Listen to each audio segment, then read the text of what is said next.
Okay, so I think we've given people a couple of minutes to get started. We've hit 100 people watching this live, which is pretty awesome. So let me just kind of get started, do a little bit of housekeeping, and then we'll hand this over to Paul to get started. So I think everyone can see my screen okay. I'm not going to go into a full presentation just so, because I'll be handing this over soon. So again, I want to thank everyone for attending. My name is Levin Mejia. I am a designer advocate at Shopify. What I do at Shopify is I like to help designers and developers, any freelancers grow their freelance business. So we give you some resources, we write articles, we do things like this partner session as well. And today I am very happy to say that we have Paul as our guest speaker for today. He has a great talk for us. He's a consultant, speaker, author, and I'm sure so much more in between. And Paul, I've known you for a while, just watching you through the web and reading some of your articles. So it's an honor to have you lead this for us today. And yeah, so what I'm going to do is I'm going to hand this over and change the presenter to you. Okay. And well, there's a lot of people here. Let me find you first. Actually, let me just go through my staff, and I will make you a presenter, and we'll take it from there. So you are becoming the presenter, and I think you'll get a buzz in a second. Yeah, there we go. Okay, and then you can share your screen, and awesome, I can see it great. Good. Hopefully everyone else can see it okay. If you don't, please write some messages on the questions panel, and we'll get to those. And this will be recorded if you do miss anything, and we'll be taking some questions at the end, as I said. So Paul, take it away. It's all yours. Okay. Hi guys. Like's just been said, if you have any problems with hearing me or my visuals or the webcam or whatever, just post a question, and I'm sure that I will be interrupted and told to sort myself out. But I won't be following all the questions as we go along, because that would make my brain melt. But anyway, so today we're going to be talking about converting visitors through persuasive design. And this is something that I'm particularly passionate about and interested in. This idea that how we go about making decisions, how we decide to make a purchase or complete a form or whatever. How do we make those decisions? What are the things that influence us? And what can we as web designers do to start influencing people in their decision making? And actually, it's a really interesting area that begins by applying psychology to the web. And psychological principles that are kind of well known and have been around for a long length of time, and that have been used in marketing and advertising for years. And we're beginning to learn how to integrate those into the web. But as soon as you start on this subject, as soon as you start down the realms of persuasive design, you kind of hit an interesting kind of moral dilemma of what it is that you choose to do and what you choose not to do, what's acceptable. Because the truth is, we know that humans are very, very vulnerable to suggestion, right? If you've looked at psychology to any degree, you will know that we're incredibly easy to manipulate. So I think I want to kind of lay out right at the beginning what I define as acceptable and what I define as not acceptable. So from my point of view, our aim isn't to trick users, okay, into doing something they don't want to do, because ultimately that comes back to bite you. And it's certainly possible. You may be aware of dark patterns and this idea of dark patterns, which is where you trick people into doing stuff that they would naturally want to do. So a classic example of that are those check boxes, where it has lots of double negatives. If you don't want to sign up to this newsletter, please uncheck the box. And you've got to think for a moment about, should I uncheck it, leave it checked, or the fact that it's checked by default and they hope that you won't notice it. All those kinds of things are dark patterns. They're designed to play off of elements of human psychology that manipulates people into doing something they don't want to do. But actually, I think ultimately, although this is possible, it's a productive method to take. Yes, you can manipulate people into doing what you want them to do, but ultimately all you're going to do is anger them. Okay, and that's going to lead to something called buyer's remorse, where they regret the decision that they've made. Now, if they regret the decision that they've made, whether it to be buy a product, to contact you, sign up for a newsletter, they're going to start complaining. And reputation and trust is such an important commodity these days online that you cannot afford to have that kind of bad promotion. You cannot afford to alienate users. So what we're not doing is trying to trick people into doing something they don't want to do. If they don't want to sign up for a newsletter, we're not going to manipulate them into doing so. If they don't want to contact you, we're not going to manipulate them into doing so. So then you're left with the question, well, what is persuasive design?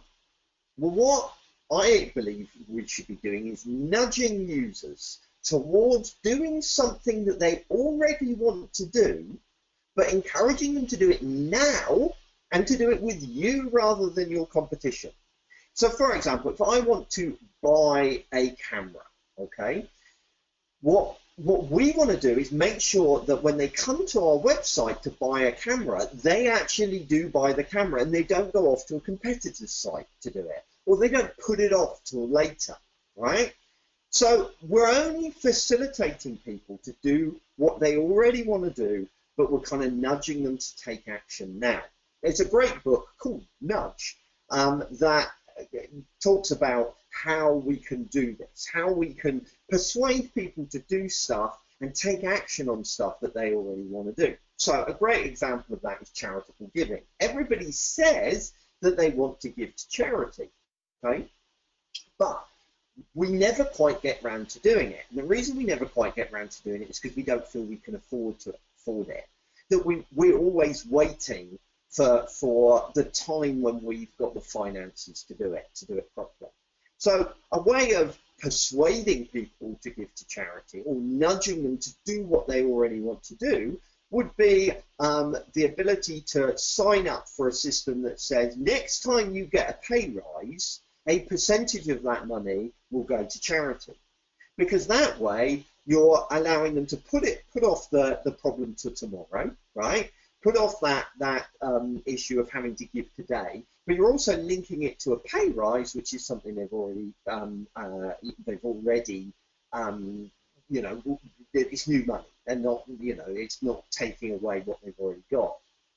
And that example is a really interesting example because what it's doing is it's playing off of a piece of psychology that we have embedded in us, which is this kind of lizard brain, the kind of the primeval caveman brain part of us, the animal part of us, right? So when we talk about giving, say, to charity, giving away some of our money, we're effectively giving away some of our security, giving some of our safety away.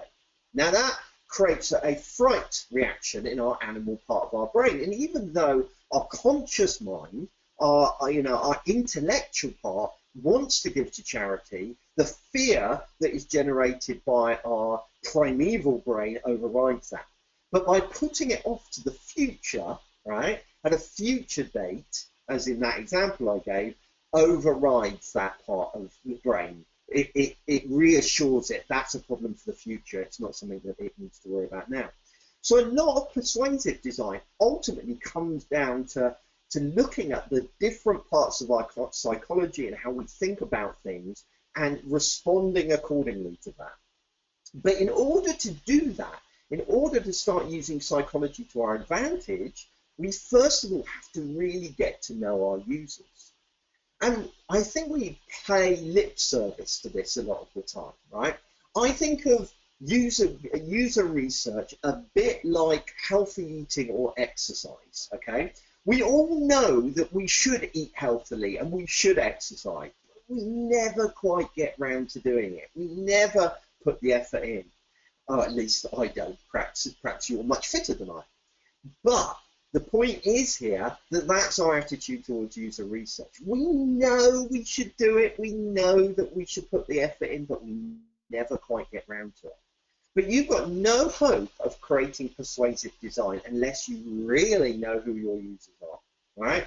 So for example, one of the things that we need to be doing is creating things like this, which is a customer journey map, the journey that somebody goes through. Now, this particular one you're looking at is a slightly unusual one. It's one for the Samaritans, which help people who are suicidal, that I created. But a customer journey map starts to explore how the user is feeling, what questions they've got at different stages in their journey.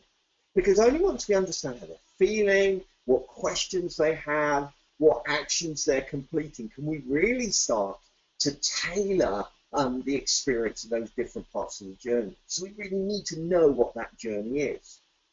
But also, there's an element of that we often build things, you know, functionality or content or whatever else on our websites, and we kind of then try and persuade people to use whatever it is that we've built. But actually, we need to take a step back and we need to ask ourselves, what is it the user is trying to do?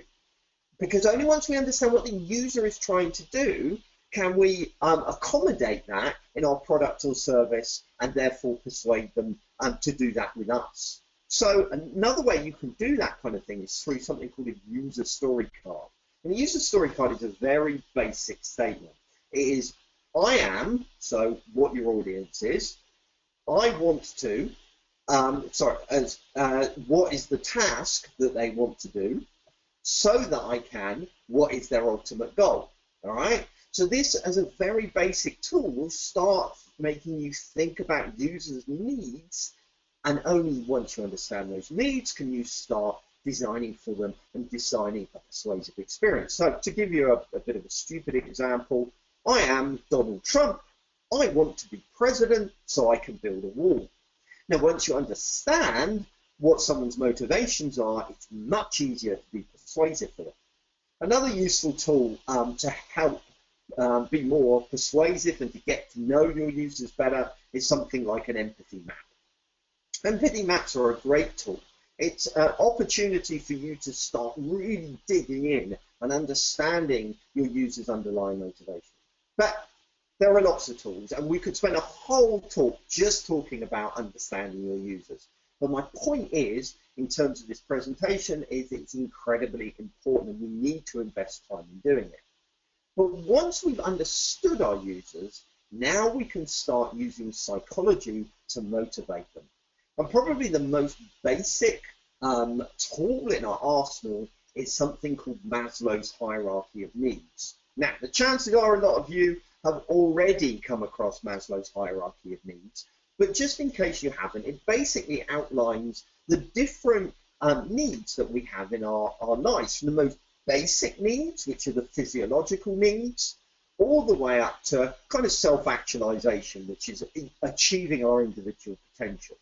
And actually, you can use any one of these levels to help you start motivating people into action. So, for example, physiological needs are something that, you know, health food shops or gyms or things like that will play off of, okay? Equally, safety. So, for example, Volvo cars, right? They sell off of safety, don't they? They sell off of the fact that they protect you. So that's their selling point, their motivating factor. Then there's belonging. So something like Facebook is built around creating a sense of belonging and a sense of community. Then there's self-esteem, right? Which is, you know, where people can vote you. Applications are like hot or not. Am I hot or not? It's a great example of something being built around the idea of self-esteem. And then there's self-actualization, which is where well, for example, this presentation, Shopify are using I can't even say it. No, it's really, I really can't say it. Are using that right now because they know that you want to learn, you want to become better at your job and better at what it is that you do, and so that they can then build, you know, promote their brand around it, enabling you to learn more and to become better at what you do. So we can all use these basic tools at our disposal. And so as you think about your product or service and what it is you want users to do, ask yourself, which of these does it help? Which of these does it enable? Okay? But Maslow's hierarchy of needs is just a tip of a massive iceberg of psychology, far, far more than I could possibly cover in this presentation. But I do just want to pick out 6 tools of persuasion, 6 psychological tools that you can use that I'm very quickly going to touch on now. The first one is reciprocation. This is the idea that if I give you something, okay, as a free gift, you feel the need to reciprocate in some way, to thank me in some way. So, again, a great example of this is this presentation. You're not being charged to see this presentation, okay? So, Shopify are giving you this free education with no strings attached whatsoever, at least none that I know of. Now, what that triggers in you is the feeling to in some way reciprocate. Now, it might be very basic. It might simply be sharing on Twitter or Facebook. It might be mentioning it to other people, but you are reciprocating for that gift that you've been given. Now, this isn't necessarily the best example. Another classic example would be if when someone signs up for a product or service that out of the blue, you write to them afterwards and you say, I want to give you a free gift. So I'll give you an example of that. MailChimp, newsletter MailChimp, all right? They send out newsletters. I signed up and I've been using their service for a long length of time.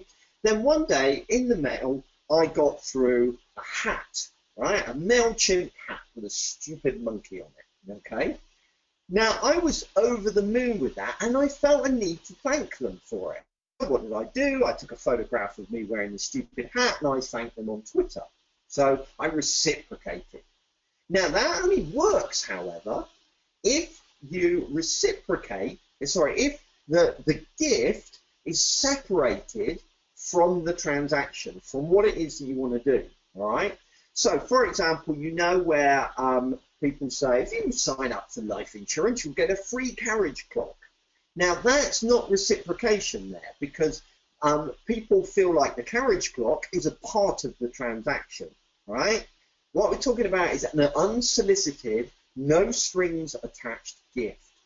So think about how you might be able to leverage that in your persuasion, all right? How you might be able to get word of mouth recommendation out of giving away a free gift. How you might be able to get a referral out of a free gift. Then there is commitment. Now this is it's a funny wording one for this. I don't think it's the right word, but I can't come up with a better one. This is the idea that people like to be consistent with themselves, all right? So if I say I will do something, I want to go through and do it. I want to be consistent with what I've said about me. If I've labeled myself as a Democrat or a Republican, it's going to take quite a lot to shift me from that position.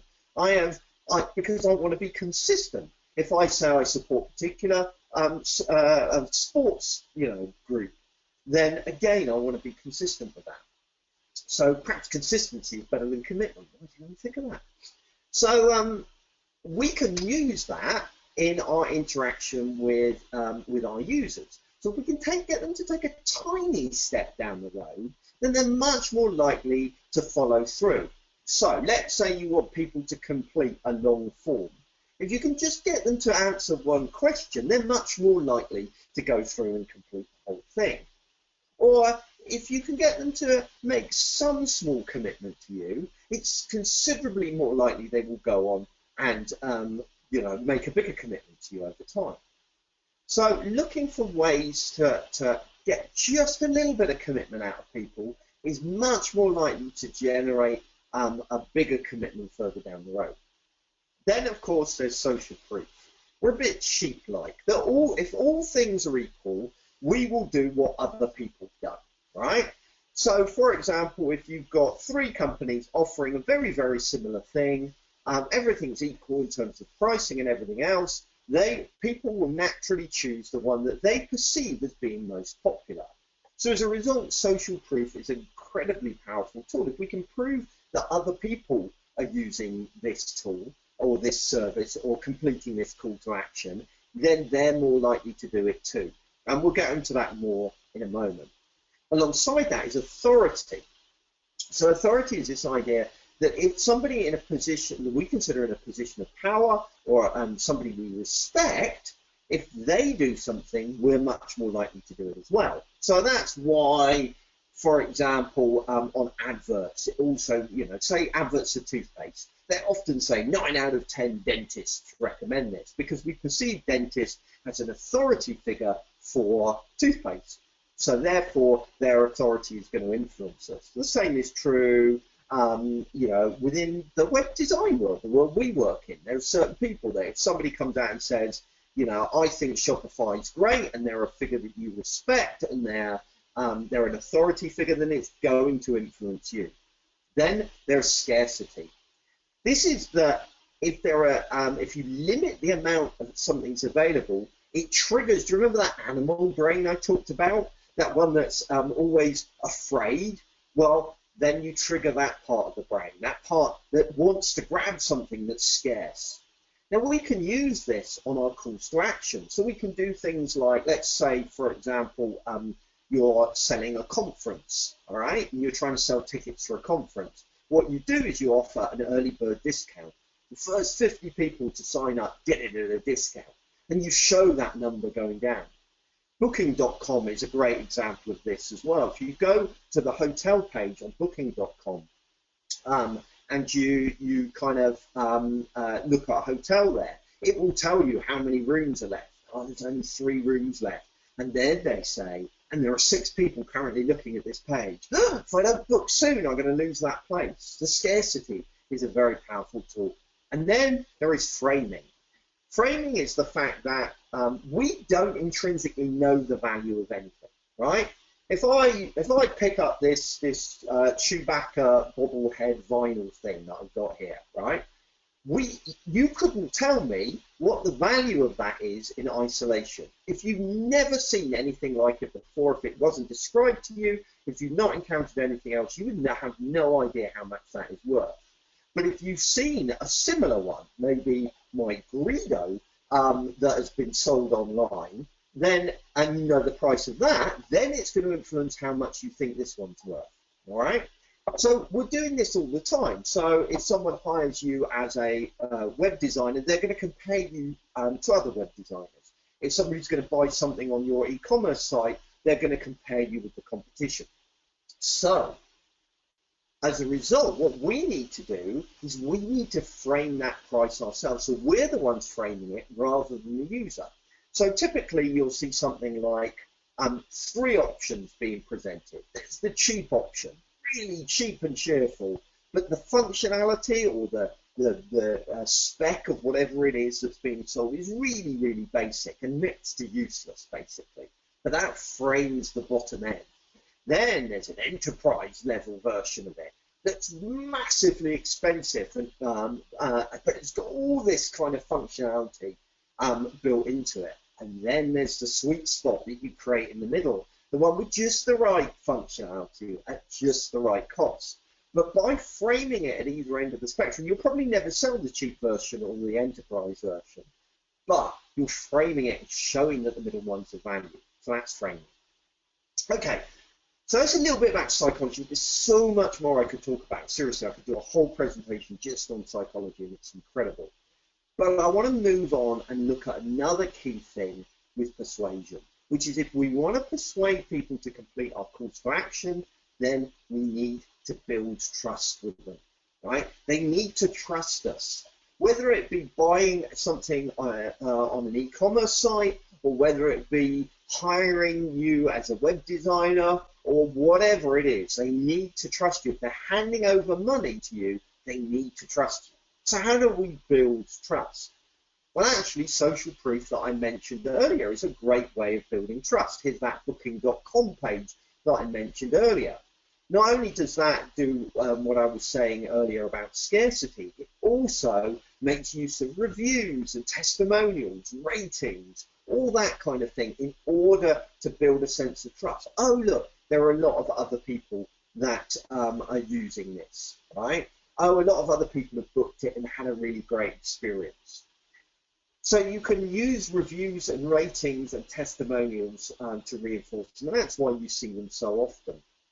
But you need to think about who those reviews and ratings are from, okay? Because let's be honest, we're a cynical bunch these days. And if there's just one or two reviews, you're like, really? 2 5-star reviews? That's a bit suspicious, isn't it? So we're a bit cynical when it comes to reviews. So if you can get a review from a third-party independent site, that helps. Or if it's a review from somebody on social media, so you're linking to a Twitter review, that's even better. Failing that, video reviews that you can actually see the person, that makes a big difference. Or if it's a celebrity, anything that adds credibility. Of course, the best type of reviews are reviews from people you know. And that's increasingly quite an interesting thing, that you could have reviews being pulled from Facebook. So you can, if a friend of yours happens to have reviewed the particular thing that you're looking at, you know, if that person has logged in via Facebook, the user has logged in via Facebook, you can pull in that friend's review and show them that. There are so many possibilities for building trust using social proof. So it's definitely something you need to add into the mix. Then there's telling stories. Another great way of building trust is storytelling. There is something built into us at a kind of basic kind of Neanderthal level that makes us warm to stories and makes us respond to stories. And we need to be peppering stories through our websites as we're kind of encouraging people to complete calls to action. Stories about other customers and their experience. Because if you write about another customer's experience, people start to kind of imagine themselves in that scenario, right? That could be me that was using your product or service. So you help to create a mental association there. Then you can tell stories about the experience of what it's going to be like if someone uses your product or service. You can also maybe show, tell stories about some of the people behind your company. Because what that does is humanize you, humanizes your brand, humanizes your offering. And we build relationships with people much more than we do with brands. Okay, so you will build trust. You build trust with a person, not an organization. So telling stories about the people in your company will make a big difference as well. And then you can tell the story of the company itself. So storytelling is massively important. Media Temple, the hosting company Media Temple, do this very well. They have stories of their customers and what their customers do. And those stories not only help to build trust between you and the brand, but they also create a sense of community around your brand, a sense of belonging. Remember Maslow's hierarchy of needs. All of this is about being human. Do you know, we're terrible. Something happens when we sit down to design a website or to write some copy for a website. We suddenly cease to be human beings and become what I can only describe as marketing bullshitters, for want of a better word. We start writing copy in a certain way. We have to be all professional and all formal and all corporate. But that's incredibly damaging when it comes to building trust. If you want to build trust with people, you need to be human. You need to show your humanity. Admit when you make mistakes. Speak like a human. One of the best examples of this is in the early days of Flickr. And Flickr had all kinds of outage problems on their website, all kinds of issues with it going down. And they wrote, and the community was really quite irritated and annoyed with them. And then they wrote this brilliant post saying, sometimes we suck, where they owned up to the problems that they were having. They apologized profusely and they explained how they were going to fix them. And actually that single post really turned the community around into becoming advocates for them and say, hey, these guys are different from everybody else. They're not fobbing us off. They're being human. So being human is incredibly important. Being available as well. If you want to build trust, you need to be available on phone, via email, via live chat, via social media. There are so many channels of communication these days, but so often we hide them away. We hide the phone number because we don't actually want to talk to people. We only make live chat available between business hours. That's why I like a tool like Free Agent, you can see here, because their support is amazing. I trust them with all of my financial details of my business because I know that they're available if something goes wrong, that I can get help when I need it. We also need to be much braver when it comes to building trust. And we need to be direct. And we need to stop avoiding the questions that we don't want to answer, right? Take, for example, McDonald's, right? McDonald's know that there are all of these rumors that fly around their brand. Oh, the fries don't really have potato in, and the chicken nuggets have got, you know, bits of a chicken that you wouldn't really want to eat in, and all of this kind of stuff.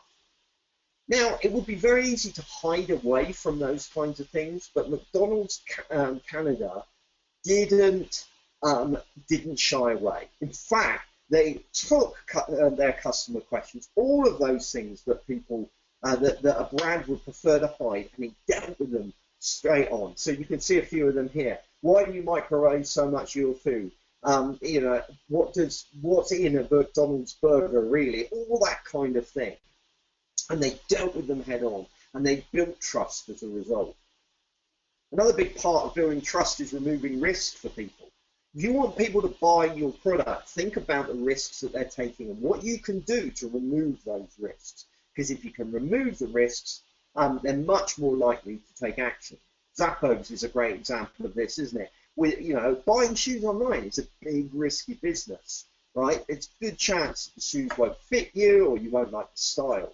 So Zappos deal with all of that by saying we will pay for the delivery not only to you but returned as well. All right, so no risk of delivery fees. Also, there's no risk of us not accepting a return. If you return the shoe within 365 days, we will guarantee we will take it back. All right, so they've removed the risk. And sure, there's some costs associated with that to them in terms of delivery, in terms of people taking the Michael and returning shoes that have been worn. But the cost of that is massively outweighed by the additional revenue they win from removing risks and encouraging people to take action. Again, so much more I could say, but I want to quickly talk about writing persuasive copy. One of the things that we do really badly when it comes to persuasive design is that we write really rubbish copy, right? We don't put the time into writing copy, and that's often because we feel that that's someone else's responsibility. It's not our job to write great copy. But the truth is that, you know, it may not be, and you may not feel like the best writer in the world, but you understand the medium. You understand how to create great web copy, and whoever's going to write this copy, whether it be you or someone else, needs to understand that too, and need to understand how to write copy in a persuasive way. Because the most beautiful of design, and we are going to get onto design, the best persuasive design is going to be nothing if there's not good copy to support it. For a start, front load your copy, get to the point, don't bury the lead. I come across so many websites that you know, write so much copy, and it takes them ages to actually talk about the thing that will persuade people to take action. So you know, there is a lot of work to be done now in just getting to the point, to whittle down everything, all of those things that you think you offer, to something concise, a single little thing that sums up what you offer and why it's better than the competition. We need to spend time crafting those kinds of headlines. There's a great tool that you might want to check out called coschedule.com/headline-analyzer that helps you craft better headlines. Now, it's not a perfect tool by any means, all right? But it's a starting point to make you think through how you write those headlines. And you need to be putting as much time into that as everything else that we do, into the design that we do. And our design and our copy have to go hand in hand with one another. Then there is the need to write better copy, full stop. Copy that's conversational, straightforward, jargon-free. Copy that focuses on the benefits, not the features of what it is that you're providing. Don't describe the products to the, people. Describe what life will be like with the product, what benefits it will provide to people. Again, MailChimp do a great job at this. If you Google MailChimp and tone of voice, you'll find some great examples of really good, well-written copy that's appropriate to the environment. Again, it's far more than I can cover in this 45-minute presentation. But what I'm driving at here is if you are going to create persuasive design, writing good copy is absolutely central. You cannot do this otherwise. Just little things make a big difference, like using the first and second person. If you want to engage with people, if you want to build that relationship and that trust and all these other things that we've talked about in the psychology section, we need to stop talking in this kind of standoffish way. So here's a bit of stuff that I lifted from the University of Essex website here in the UK, and I'll just read it to you. As well as ensuring students make the most of their potential through their academic studies, the University of Essex also provides an environment which caters for all the needs of its students through providing a range of accommodation, catering facilities, and active student union, sports, and the arts. Now, that couldn't be much more standoffish if you try. It refers to the audience, right, as students, not you, and it refers to itself as the University of Essex, not as we or us, right? It depersonalizes the whole thing. Instead, I took a moment just to rewrite that little bit of copy. Student life is about more than just studying. We support you with everything you'll be looking for, from accommodation and catering through to an active student union, great sports facilities, and an engaging arts program. See how much better that is just by using the first and second person. So there's so much you could say on copywriting, but what I would say to you is that I have a little 4-step kind of formula I use when writing copy. First of all, tell the user what you've got for them, what you've got to give them, what value you bring to them. Straight away, straight off the back, talk about benefits. Talk about what it's going to do for them, right? So what value does it bring, but also practically what is it going to do for them? Talk about who you are, what you're bringing to the table, okay? And then what you need them to do next. And that last one is so important, and so often we don't do it. We don't ask people what to do something. We hope like hell they're going to click on the buy now button, but we never actually ask them to do that. And that's absolutely insanity. One of the first things that you learn when you do sales is that you have to go for the ask. You have to actually ask them, all right? If you want to, just as a total aside, if you want to write better copy, I highly recommend you check out this app called Hemingway app. It will make your copy much more concise, and so definitely check that out. Quick Google will find it. But we've talked about the psychology behind persuasive design. We've talked about how intrinsic it is to build trust in a relationship. We've talked about that copy is a great way of building trust, but we haven't actually talked about pixels. We haven't talked about design in the most traditional sense of the word.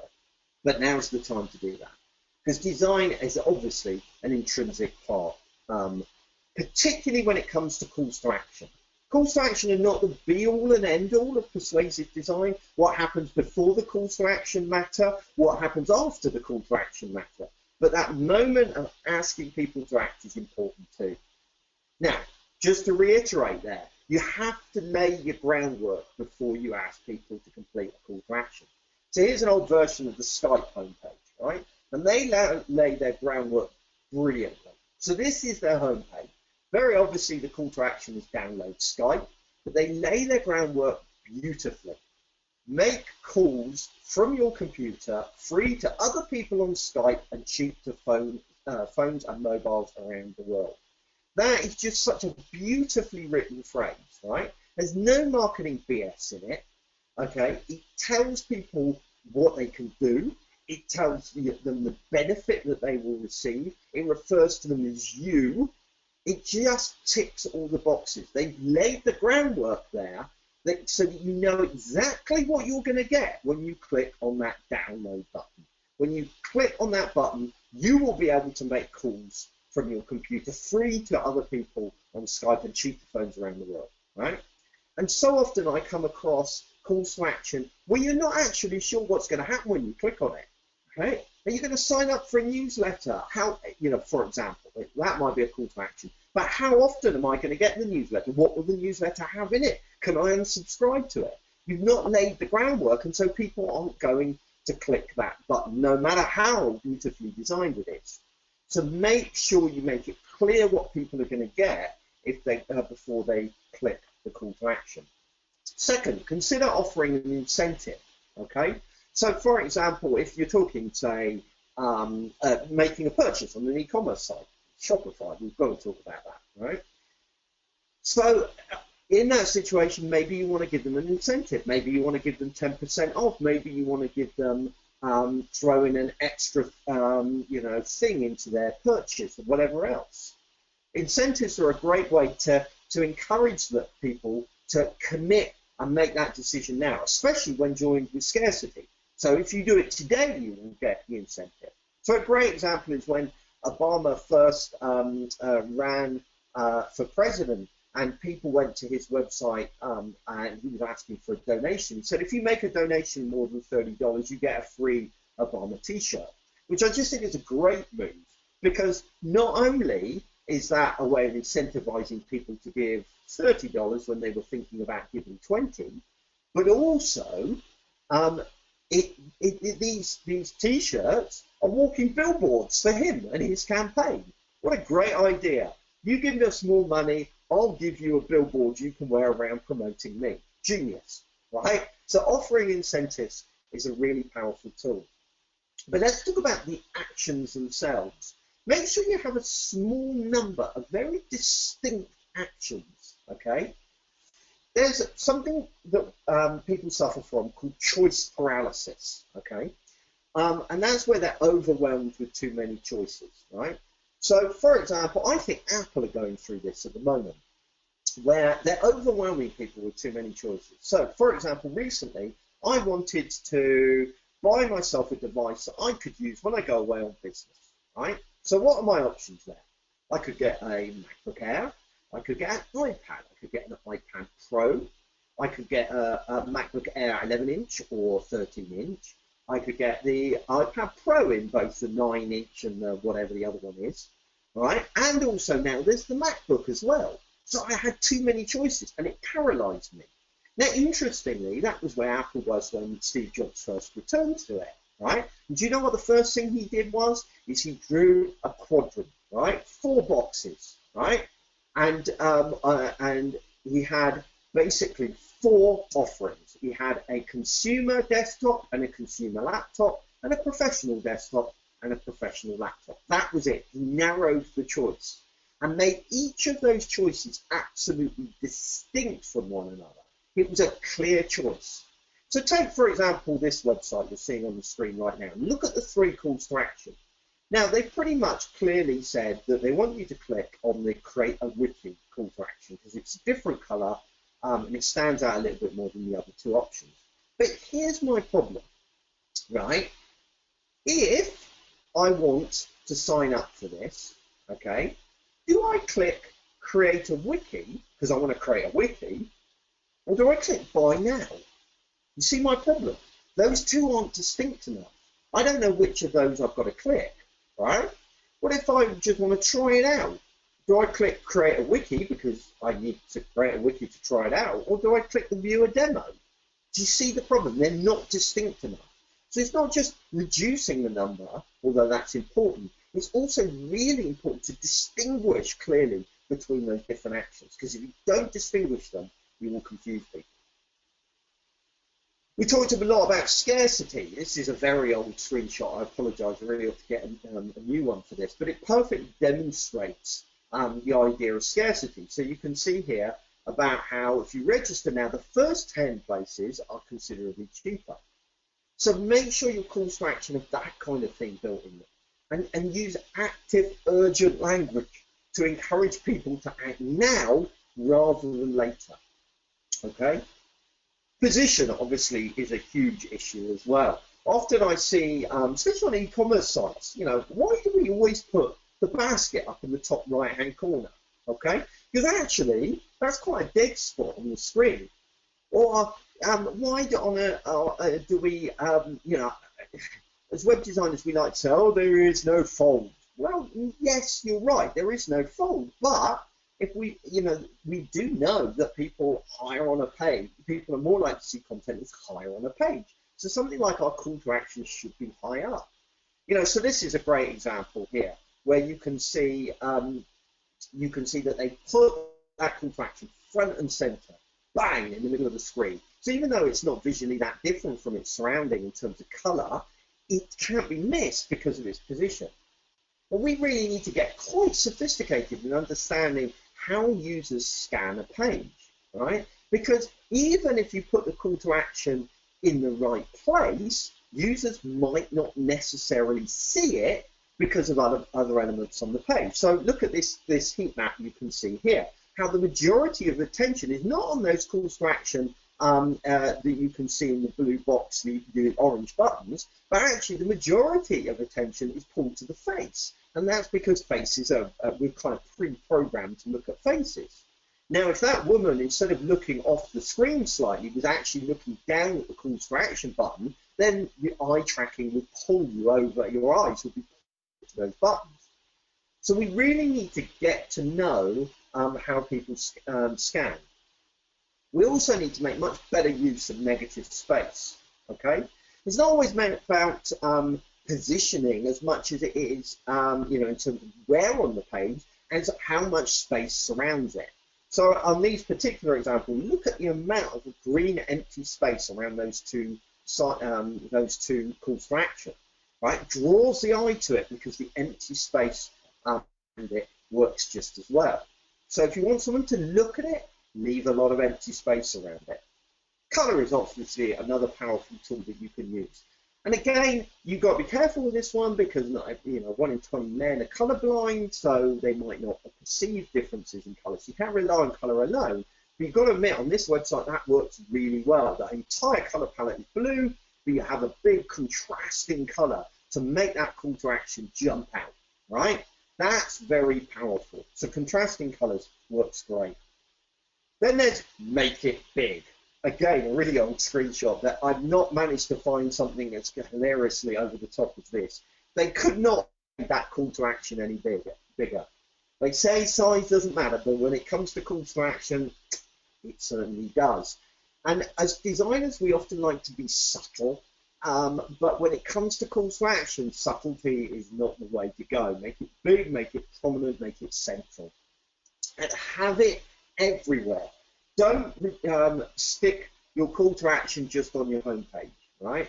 Don't stick a call to action just on let's take an e-commerce site, right? I often go to e-commerce sites where I kind of navigate down and I see the products, all the products laid out together, and there's no ability on that product listing page to add to the basket, which is our call to action in that case, right? I have to drill down to the details page in order to complete the call to action. And that's ridiculous. Make sure you rise those calls to action up so they're visible and they're in people's faces all the time. Now, when I say in people's faces, I don't mean resort to overlays. I've recently written a post on overlays in relationship to newsletter signups that you can check out on my website, because overlays, I think, do more harm than good. But that doesn't mean we can't have calls to action on every single page of our site. And then a big part of it is to remove distractions. So what do I mean by this? Sorry, I've got thrown because I've got the wrong image on this page. This isn't the image that it should be. I apologise for that. So if you notice, for example, when someone completes call to action on Amazon, so you add something to the basket and then you go to the basket and start going through the checkout process, suddenly everything disappears. Suddenly all the superfluous things for that current task have been removed and you're focused just on that checkout process. So when it comes to calls to action and people completing calls to action, you need to go through absolutely every element on your website. And that's, can it be removed? If it can't be removed, can we hide it away deeper in the site or out of the call to action way? And if we can't do that, can we shrink it down? I'll give you a really good example of this. Social media icons, right? We like to plaster our websites with social media icons, don't we? But oftentimes, especially on an e-commerce site, that is a secondary call to action. And it can be a distinct distraction from people actually buying the stuff. So be very careful with all of these things as to you can be removed. So, a few final thoughts to wrap up with. Tricking people is a false economy. That is not our aim here. It's simply to encourage people to act now and to act with you. Persuade them to act now, persuade them to do so with you. Persuasive design isn't just about visual design. It's also about copywriting. It's also about getting the tone of voice right. It's about engaging, building trust, and those kinds of things. So it's made up of visual design, copywriting, call to action, and those things. Focus on building trust. Trust is so fundamental. And finally, get to know your users. Now, what I've done, in case you want to get these slides afterwards, you can find them on SlideShare at that URL. Hopefully this presentation has been useful, and hopefully it's triggered some questions in you that we can talk about now. If you're struggling with a question, I like to do something called yeah buts, where you've heard some of the stuff that I've suggested, but you're going, yeah, but that wouldn't work in my situation. Maybe if you can't come up with a question, let's do a few of those. Okay, question time. All right. All right. Can you hear me okay, Paul, and everyone else? Yep. That was absolutely amazing. That was so good. And I think I want to start off by even a question or a comment is how often it's how we say, we'll do the user research, we'll look into it, and we never, ever do. We're like, oh, we know the pyramid. Yeah, we've seen it a million times, but we never do it. So, it's just a matter of doing that through the process. So we have a question, and like I said, if you have a question, we'll take some ones from text. If you raise your hand, I'll go around and take an audio, but we have a first question here. There will be a video, and I'll be sending an email out with the recording. When writing copy, this is coming from Remy, when writing copy, should I only focus on my product services, or can I branch out and talk about life in general? I think this is where you're getting into the realms of content marketing. All right, so I think it's there's a line to be drawn here where you want to make a clear distinction of whether you're talking of whether this is the sales site, whether this is where people are coming to complete a task and get in and out and to do what they need to do, or whether it's more of a community engagement tool. So, for example, if someone's coming in just to make a purchase on, say, an e-commerce site, they don't want you talking about lifestyle stuff and that kind of thing. But that's not to say your e-commerce site couldn't have a blog associated with it where you do talk about those bigger issues, right? So what you're looking for there is you're looking to write about stuff that is relevant to your target audience and relevant to the thing that you're actually selling. So, for example, if you're, I don't know, I'm trying to think of a good example. Let's say that your GoPro, right? You know those action camera things that you can buy? If you're selling those, then it's perfectly acceptable to be writing about extreme sports and those kinds of things and tying it back in with the product. But I think that needs to be separate from the sales experience. Otherwise, what you're effectively doing, go back to what I was saying about distractions, that becomes a distraction that actually draws people away from making a decision to buy, if that makes sense. Right, good. And he had another question, what app was it for better copy? It's called Hemingway. It's the name of that one. Let me go through a raised hand here. Let's see if we can take an audio call because I find those to be quite nice. So we have the first one at top here. I'll just go from the first one. We have Diane Craig. I just unmuted you. If you have any questions for Paul, you are, like I like to say, you're live on the air right now. Diane? And sometimes we have problems with audio, and it's possible that she can't use her audio. Okay, so let's just try one more before we take another one of the text questions. Make sure. Okay, we have by Patrick. I think we have one here. Patrick, you're on. You can speak to us now. Hey, hey, Patrick. Okay, maybe you have some audio problems as well. All right, so let's just move back some of the text ones. That's completely okay. That happens sometimes. So we have one from Mary. Our potential customers often, quotes, get it, love it, but are not buying. Any advice from Mary, Paula? Sure. I mean, that's actually kind of a common problem, um, and actually one that can be solved with a very, very traditional sales technique, which is called objection handling. That what you need to do is you need to establish why, right? So you need to find a way of asking your customers why they're not buying, okay? What's stopping you, right? And then systematically deal with each of those questions in turn. So again, that's where user research is so important. You need to find out, they can say, oh yeah, it's a wonderful product. And then you say, okay, so can I sign you up today? Well, no. Well, why not? Why not? Well, because I don't have my credit card handy, right? Okay, so we need to build a piece of functionality into the website that says, you can pay via PayPal, or you can reserve it now, and you create a sense of scarcity, so they reserve it now and they get a notification to enter their credit card later. Or you might find another objection they have is that I don't have the money right now. Okay, so that's I'm not well, I'm paid or whatever. Okay, well, when would you like to be notified, right? So that's where your user research is so important. You need to find out what those objections are, because only then can you start handling them. Right. That's a really good point. And a little plug for Shopify is that we do have new APIs and SDKs for developers to allow people to make native mobile apps for Shopify stores, because like Polly said, maybe it's, oh, I tried to put in my address a couple of times, didn't take it. With a native app, you could save that all locally, so it's a faster, better purchasing experience for people as well. Then we have one from Jesse. Let's see. And Mary said, thank you, great thoughts. Jesse says, how do we get to know users if we are helping people to open a new store with a brand new product? Sure.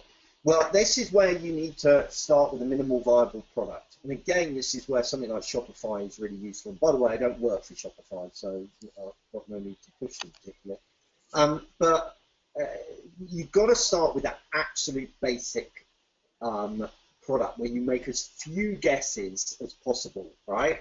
So to begin with, I think we often get into this mindset, oh, I'm going to build the website, then I'm done, right? No, especially with an e-commerce website.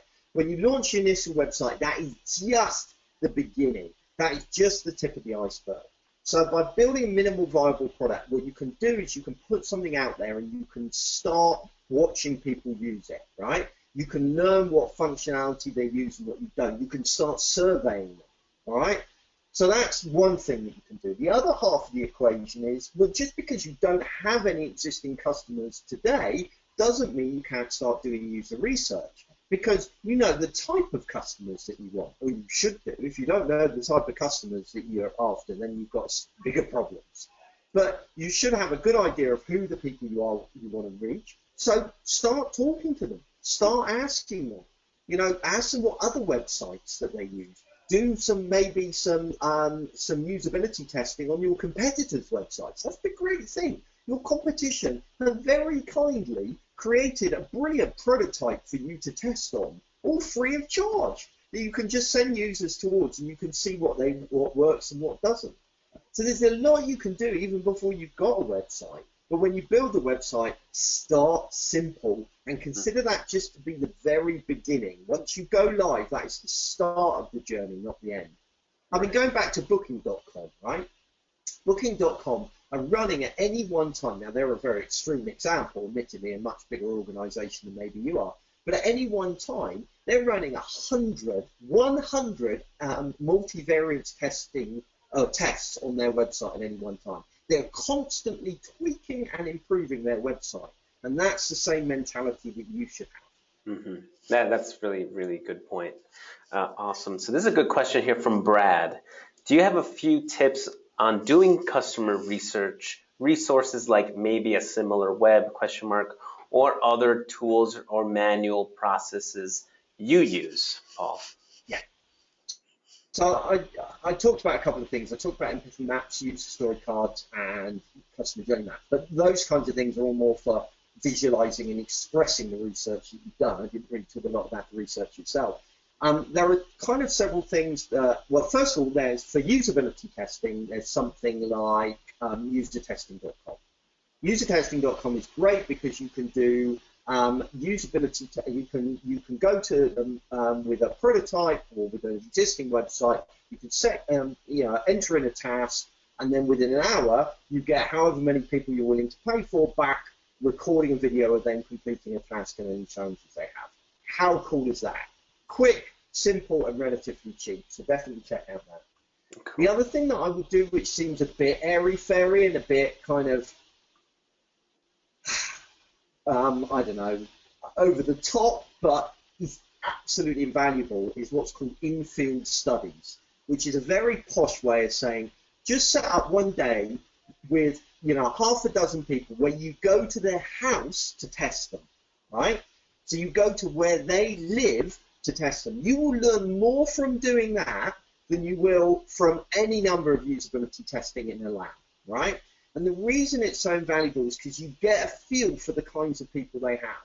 They are, right? Whether they've got kids running around distracting them the whole time, whether they've got, I had one guy, I remember doing one usability test session in somebody's house on an e-commerce site, and I said, can you add a product to a basket? Yeah, they added a product to the basket. And I started to say, now will you go to your shopping basket? And I realized that they weren't going to be able to do it. And the reason being is because they had a post-it note stuck over the top right-hand corner of their screen that obscured the shopping basket. Now, there's nothing you can do to design about that, but it shows that the real world is very different to to testing things online. So that's another thing. Another thing you can do is you can use tools like Crazy Egg, that heat map your website so you can see stuff and how people are looking around it. You can also use a tool called Fengui, so FENG-GUI.com, that simulates eye tracking. It's got an algorithm that's taken thousands of hours of eye tracking, and it's pretty good at predicting where people will look on a page. It's not perfect, but it's cheap and it's quick. And the other thing you can do is there are various tools now that are coming along which actually record user sessions as they move around the site. So you can play back a video and watch people interact with the site. There's one called Full Story, but that's quite an expensive one, and the others have gone out of my mind. But if you do a search on kind of screen, user tracking videos or something like that, you'll turn up a few that do that kind of thing. ClickTails is one. Okay, awesome. I'm going to quickly change to me as a presenter. Let's see here. Because we're running over a little bit of time here by 6 seconds. And I do just want to mention a couple of things before we leave. Like I said, thanks a lot. Is that one thing to kind of help for all the people who are attending, because I do have one more question for you, Paul, before we say goodbye for the day. We do have another partner session coming up on May 23rd for everyone still watching, is how our web agency doubled revenue using content marketing with Alex Turner. And if you want to subscribe to that one, I'm going to paste the link here in the comments real quickly, because I do know some people need, we've gone over the hour here for now. But let me just go back here. And the last question, Paul, that I'll ask you before we say goodbye, and thank you so much for doing this, is how do we get people to read / share your company's or product story when no one reads anything online? I thought that was a good question to end this session. I've got to say that something like a company story, first of all, you need to ask yourself, what user questions are you answering for that? I said in my presentation that stories are great, all right? But what you need to think about before you write the story is what's the lesson, or more specifically, what is the question that you are answering through that story? Stories for the sake of it are no good because users can't be bothered to read them, right? But if you're answering a specific question through that, so your story might say, answer a question about, well, how do they approach, say it was a web design agency, right? And your story might be, the question that a user might have is, well, how do these guys approach a project? So that's a story. You could answer that through a story. In terms of getting people to read stuff, it's very simple. It's keep it short, make it scannable, front load it like I talked about in the presentation, and if what you're trying to say is longer and more complex, turn it into a video. Okay, nice.